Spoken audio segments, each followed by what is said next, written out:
बिस्मिल्लाहिर्रहमानिर्रहीम আসসালামু আলাইকুম welcome to my channel happy cooking shorts. আজকে তৈরি করে দেখাবো বাংলাদেশি হোটেল স্টাইলের ডাল গোশতের রেসিপিটা। তো তার আগে বলে দিচ্ছি, আমার চ্যানেলের ভিডিওগুলি যদি আপনাদের ভালো লাগে তাহলে অবশ্যই চ্যানেলটিকে লাইক, শেয়ার এবং সাবস্ক্রাইব করে পাশেই থাকবেন। তো চলুন দেখে নেওয়া যাক কীভাবে আজকের রেসিপিটা তৈরি করছি। এখানে আমি 1.5 কেজি পরিমাণ গরুর মাংস নিয়ে নিয়েছি। আপনারা চাইলে কিন্তু খাসির মাংস ব্যবহার করতে পারেন। এই পর্যায়ে আমি কিন্তু মাংসটাকে সুন্দর করে কেটে ধুয়ে নিয়েছি এবং যথেষ্ট পরিমাণ হাড় এবং চর্বিও ব্যবহার করেছি। মাংসটাকে কিন্তু আমি রেগুলারের থেকে একটু বড় সাইজে করে কেটে নিয়েছি। আপনারা দেখবেন হোটেলগুলিতেও কিন্তু এরকম ডাল খাসি অথবা ডাল গোশতের মাংসটা একটু বড় সাইজেরই হয়ে থাকে। এ পর্যায়ে আমি মশলা ব্যবহার করছি। এখানে 2 টেবিল চামচ আদা রসুন এবং জিরা বাটা রয়েছে। স্বাদ মতো লবণ দিয়ে দিচ্ছি। 2 টেবিল চামচ ধনে গুঁড়া, 2 টেবিল চামচ হলুদ গুঁড়া এবং স্বাদ মতো মরিচের গুঁড়া। এই পর্যায়ে দিয়ে দিচ্ছি 2 টেবিল চামচ পরিমাণ সর্ষের তেল। এটাকে দিয়ে আমি মাংসটাকে খুব ভালো মতো মেখে এটাকে একটা সাইডে আধা ঘন্টার জন্য রেখে দেব। আধা ঘন্টা পর রান্নাটা শুরু করছি। এখানে চুলায় হাঁড়ি বসিয়ে দিয়েছি। হাঁড়িতে এই পর্যায়ে 2.5 টেবিল চামচের মতো রান্নার তেল দিয়ে দিয়েছি। যে তেল খান সেটাই ব্যবহার করবেন। দিয়ে দিয়েছি গোটা গরম মশলা এবং হাফ কাপ পরিমাণ কুচনো পেঁয়াজ। গোটা গরম মশলায় দিয়েছি একটা বড় সাইজের তেজপাতা, 2 টুকরো দারুচিনি, 4-5টা এলাচ এবং 5-6টি লবঙ্গ, 5-6টি গোলমরিচ এবং 1 চা চামচ আস্ত জিরা।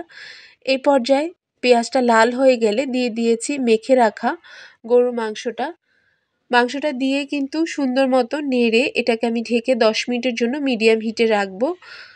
আমি এখানে একটা কালো এলাচ ব্যবহার করব, শুরুতেই ভুলে গিয়েছিলাম তাই দেইনি। এই পর্যায়ে দিয়ে দিচ্ছি। কালো এলাচটা দিলে কিন্তু এই ডাল গোশতের স্মেলটা খুব সুন্দর হবে, আপনারা দেওয়ার চেষ্টা করবেন। তো 10 মিনিট পর আমি ঢাকনাটা খুলে এই মাংসটাকে নেড়ে চেড়ে উলটপালট করে দিচ্ছি।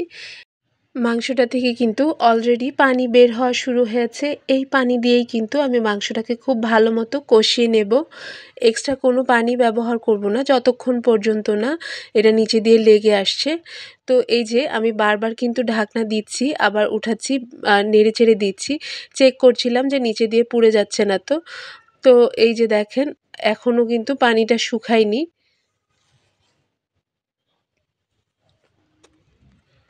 আমি এটাকে পাশের চুলায় দিয়ে দিচ্ছি। এই চুলায় আমি মুগ ডালটা ভেজে নিচ্ছি, যেটা মাংসের সাথে আমি আজকে ব্যবহার করব। এখানে মেজারমেন্ট কাপের 1 কাপ পরিমাণ মুগ ডাল রয়েছে। আপনারা চাইলে ডালটা এভাবেও ব্যবহার করতে পারেন, কিন্তু ভেজে ব্যবহার করলে কিন্তু এটার খুব সুন্দর একটা স্মেল বের হয়।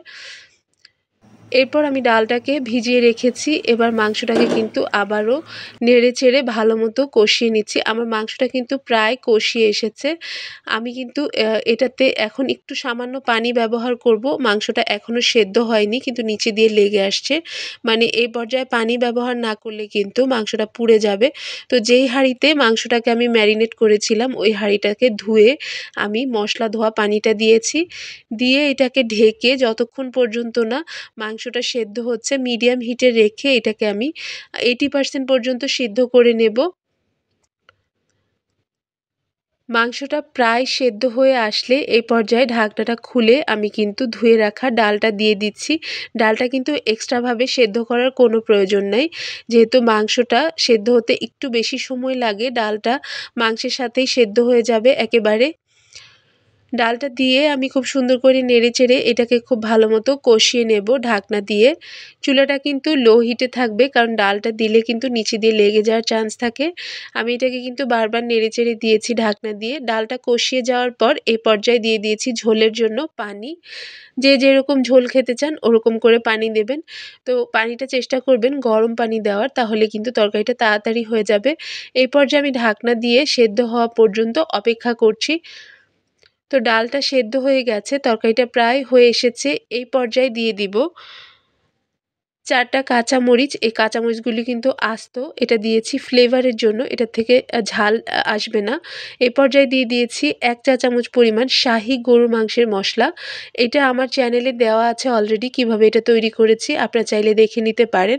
তো এই পর্যায়ে গুঁড়া মশলাটা দিয়ে আমি নেড়ে এটাকে 5 মিনিটের জন্য লো হিটে দিয়ে ঢাকনা দিয়ে রেখে দেব। যাতে কাঁচামরিচের ফ্লেভারটা তরকারির ঝোলের সাথে খুব সুন্দর মতো মিশে যায়। ঢাকনাটা দিয়ে ৫ মিনিট পর চুলা থেকে নামিয়ে আমি এটাকে এবার ডিশ আউট করব।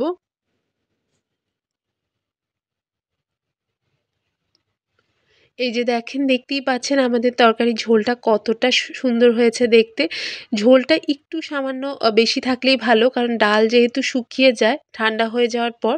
তো আমি একটু সামান্য ঝোল রেখেছি, কারণ এটা অলমোস্ট টেনে আসবে ঠান্ডা হলে। তো এ পর্যায়ে আমি বাটিতে তুলে নিয়ে দেখাচ্ছি।